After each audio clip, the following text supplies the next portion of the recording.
Hey guys, what's up? So, how are y'all doing? I told you I would go live at 7, so here I am.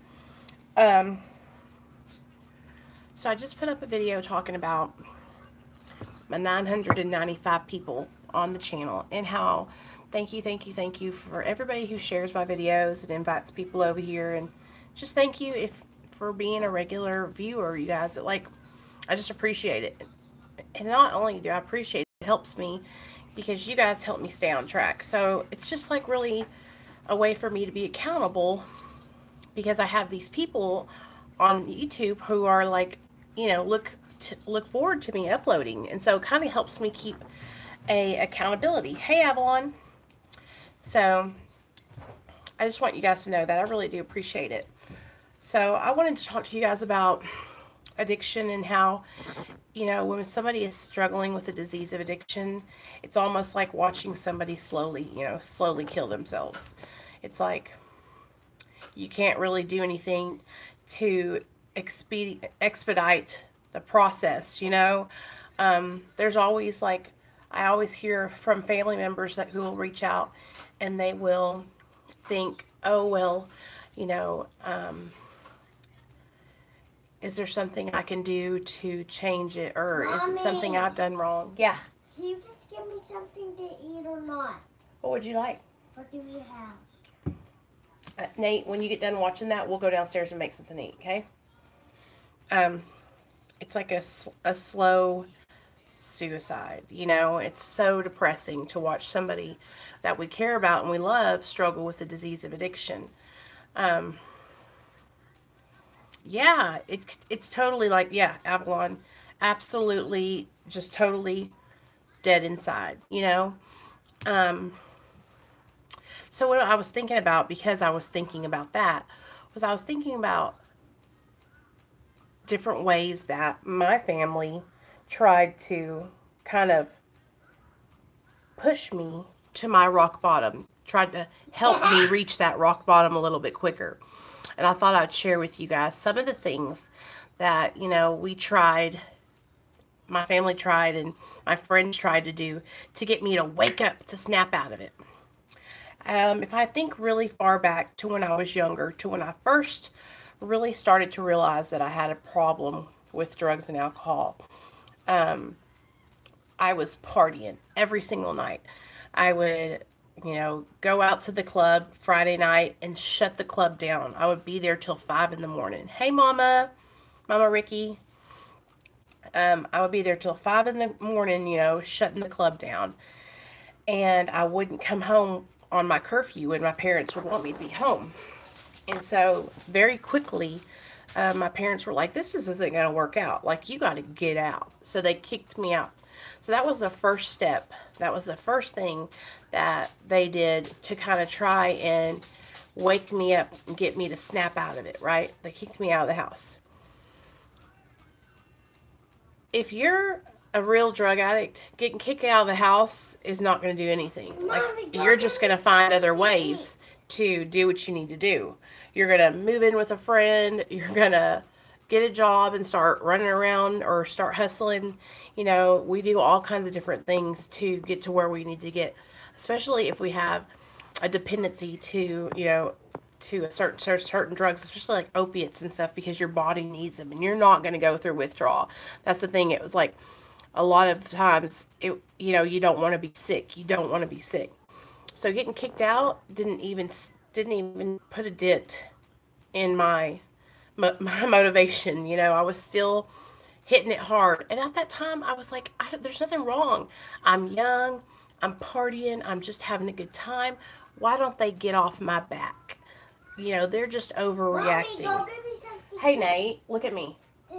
You can come downstairs and you can eat downstairs. I'm not bringing you food up in the bed. Fine, no, I know. I always used to say I was sick of being sick and tired, and the thing that stopped me was being told I had brain cancer. Oh, wow. That is, well, you know what? That is amazing. That, I mean, I hope you're okay now. Did you get it taken care of? Were they able to get rid of it? Damn, girl. That's serious. But you know what? Hey, Layla. sometimes that's what has to happen. Something serious has to happen to wake us up, to get us out of that craziness. Because it's like, we're in the madness, you know. We're not going to stop for nothing. And I think a lot of people don't understand it. I don't even know if it's that. I know for me at the beginning, hey Ellie, for me at the beginning, I didn't want to stop. Like I said to you guys yesterday, we were talking about this yesterday. I really enjoyed the feelings produced by drugs and alcohol. I liked being high. I was still getting relief, you know.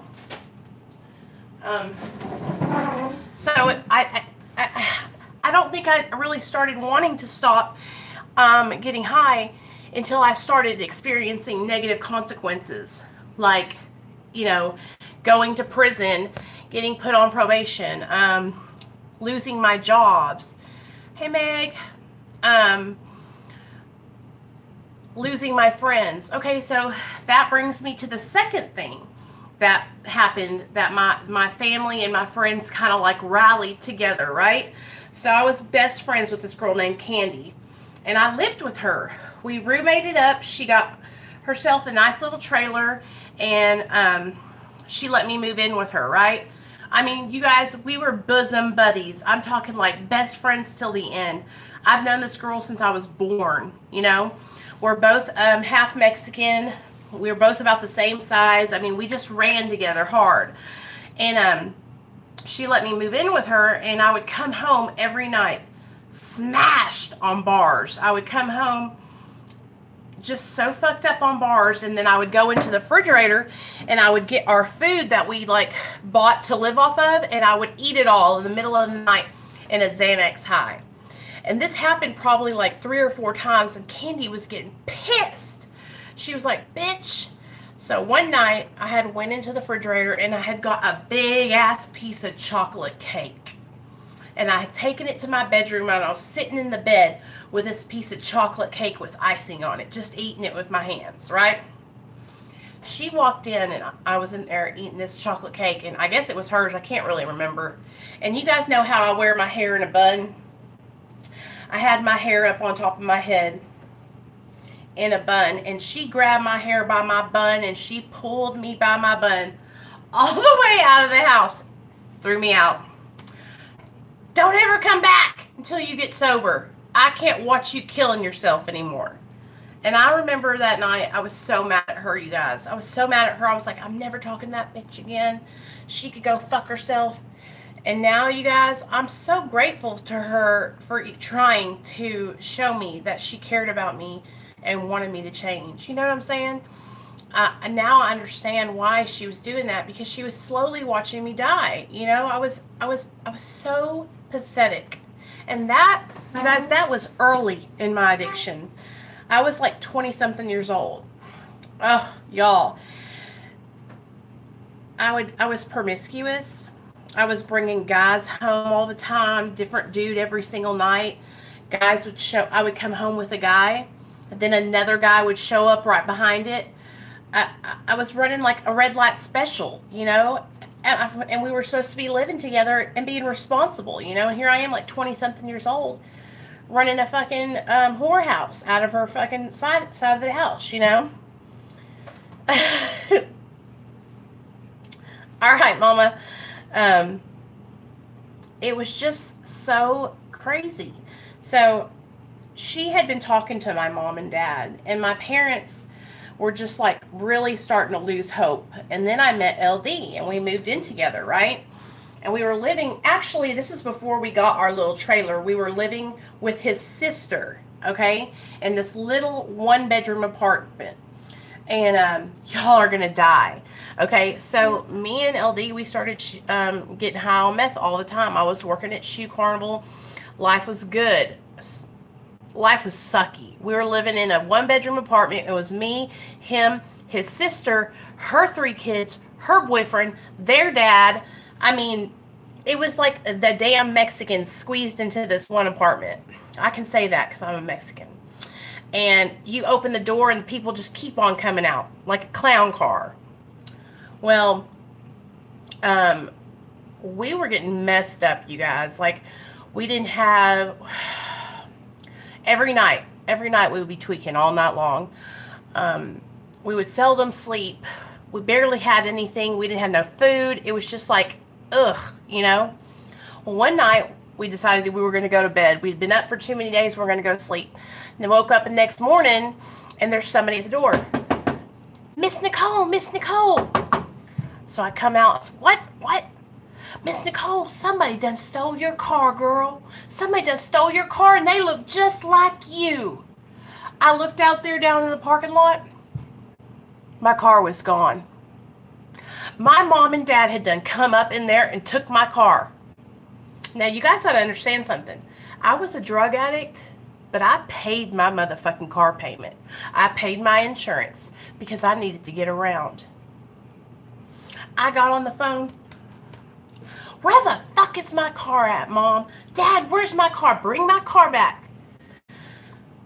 My dad said, what are you doing out there? You're living on Park Avenue. You're living in the hood.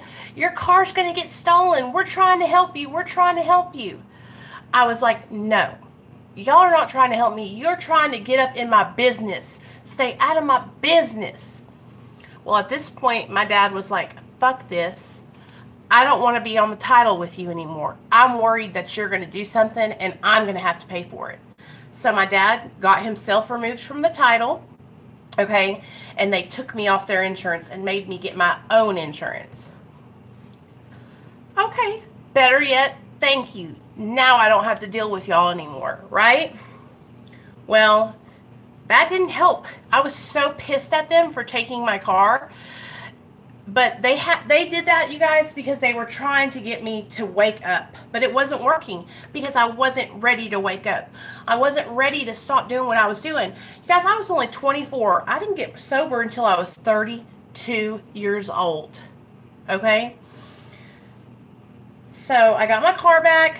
Dad got his name off the title. I got my own insurance. And I went back to the life I was living in different people's apartments, packed in like sardines, the whole family. And then I started working 2 jobs, and I got my own place, me and LD.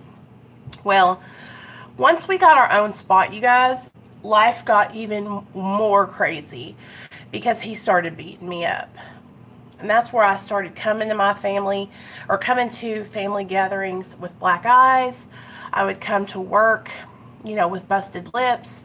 And I had to constantly make up a story of why I looked this way, why I was hurt, why I wasn't making it to Christmas dinner, why I didn't come over for Thanksgiving, because I was being beat. And he had beaten me so much that I didn't think I deserved anybody else. He had brainwashed me and beat me so bad that all I thought I deserved was to get my ass beat, you know. And it was so bad that you couldn't tell me, hey, Nicole, your hair looks nice, because I couldn't even take a compliment because I didn't believe any of it, because he had just beat me down so hard. And he did that for years and years and years and years. I had lost every friend. I lost my mom and dad. They didn't want to be around me. They had totally, once they got their names off my vehicle, they were like, you know, our daughter is gone. She's never coming back. You know, they had to basically start mourning me because it was like I was dead to them. Because I wasn't coming around because I was so embarrassed, you guys, that I had let myself get beat like this. Well, that's when I started getting into real trouble. Me and LD broke up, and then I went into treatment for my first time, and then I caught my first charge. And you would think, like, going to prison and getting put on probation, that I would, you know, change or do something different. But it just got worse. After I got out of prison, I just got even worse, you know. My family had to slowly watch me get worse and worse and worse over the years. To the point where I got so bad, my hair was falling out. I was so thin and so sickly looking. My face would be all broke out, pimples and bumps and everything all over it. Hair falling out in chunks. And I have thick, beautiful, long hair. And my hair was just coming out in these huge chunks. because I was so malnutrition. I wasn't eating, I wasn't drinking water. It was horrible. I was dying, but I was dying slowly. And everybody around me was watching me turn into this non-existent skeleton person. I know how bad it is. I know what it feels like to struggle, you guys, and to keep going back and forth, back and forth. And it breaks my heart when I read y'all's comments when y'all are struggling, because I know what it feels like. I was reading a comment this morning. I kind of touched base on it earlier, but there was this guy that commented. Yeah, there was this guy that commented named Frank, and he says he relapsed last night. And I read his comment. Me and Neil read his comment because I was talking to my husband, and I was like, come and look at these comments. In fact, let me tell you, Frank said he has a family that loves him. He has a girlfriend that loves him. He has a kid that loves him. But he lost his friend. His friend overdosed in his apartment right in front of him, and he just can't seem to get back on track. You know, and I totally can relate to that feeling of, wow, I can't get back on track. Hey, Clancy, what's up? I know what that feels like to, you know, struggle and think that, oh, well, I relapsed. There's no reason in getting back on track, you know? Yeah, and Jason, that's the thing. Like, it's really hard, you guys.